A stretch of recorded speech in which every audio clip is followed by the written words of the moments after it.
Welcome to this explainer. Today we're diving straight into something pretty mind-blowing. We're looking at how a single ancient name is described in historical and theological texts as bridging literally the absolute greatest divide in human history. Have you ever actually wondered how just one word could carry centuries, millennia even, of profound meaning? Well, let's unpack the narrative behind it and see what's really going on here. So we're exploring how this concept is framed. And spoiler alert, it's not just some dry historical translation. The text present it as this incredibly dynamic, radical action. It's essentially the idea of heaven coming down to solve the fundamental problem of human isolation and, well, distance. Think about a time you felt completely isolated. This narrative proposes a profound shift from that kind of deep, aching separation to an incredibly intimate closeness. Let's start with Section 1, the meaning of Emmanuel, tracing the ancient prophecy. The foundational texts define the word Immanuel quite literally as God with us. Now, I know it's a brief phrase, right? Just 3 words. But as we'll see as we go through this, it's treated as way more than just a descriptive title. It actually operates as an active, monumental promise within the theology. This whole concept originates directly from an ancient prophecy found in the book of Isaiah. And then, later on, the Gospel of Matthew claims this exact prophecy is completely fulfilled in the person of Jesus Christ. The text wants to ensure readers understand the literal translation here. God is no longer some distant abstract concept floating out there in the ether. No, God is with us. Moving on to Section 2, Bridging the Distance, the problem of separation. The core conflict presented in the source material is this idea of a profound, unbridgeable separation. Before Christ, the narrative describes humanity as totally isolated by sin, basically a total loss of fellowship tracing all the way back to Adam's fall in Genesis. It's this massive distance between a holy God and sinful man. But the proposed solution is entirely radical. The texts state the eternal God didn't just stay distant. By taking on human flesh, which you'll find noted in John 1:14, the divine stepped directly into human history. He lived among sinners, not as a distant observer taking notes, but as a real active participant. This brings us to Section 3, a desire for relationship, from Eden to the living temple. You see, this desire to bridge the gap doesn't just come out of nowhere. It really builds throughout recorded biblical history. Just look at the timeline. It begins in the very beginning, with God walking directly with Adam. Then, moving to the patriarchal era, appearing to Abraham.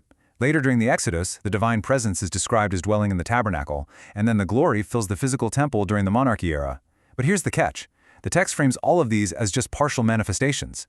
It all culminates in the 1st century, where Jesus arrives to become the ultimate meeting place, a living temple, if you will, designed for actual, genuine fellowship rather than just distant religious service. Next up is Section 4, Entering Human Suffering, the empathy of Emmanuel. The absolute core of this concept is profound empathy. The texts assert that being Emmanuel means really understanding pain, rejection, temptation, and sorrow, and understanding it firsthand. Relying heavily on the prophetic text of Isaiah 53, which famously describes a man of sorrows, the narrative emphasizes something beautiful.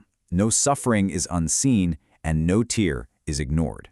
It's the idea that the divine experienced the very worst of the human condition right alongside us. Which leads into Section 5, the path to salvation, the ultimate redemption. The narrative of the cross reveals the full, sequential meaning of this presence. It's not just a one-off event, it's a whole progression. It goes from being with humanity in birth and in life, straight through suffering and death, to resurrection and ultimately, step 6, forever. Because of this complete sequence, the theology argues that the barrier of separation we talked about earlier, it's permanently removed. It offers a direct path to ultimate redemption. Finally, we arrive at Section 6, an eternal promise, a covenant beyond time.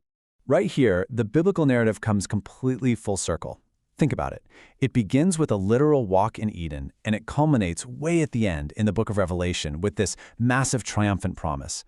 The tabernacle of God is with men, and he will dwell with them. It's a bold assertion of an eternal kingdom. And this is totally echoed by the post-resurrection promise found in Matthew 28, declaring that the divine presence will remain with humanity always, literally even to the end of the world. So what does this all mean for us?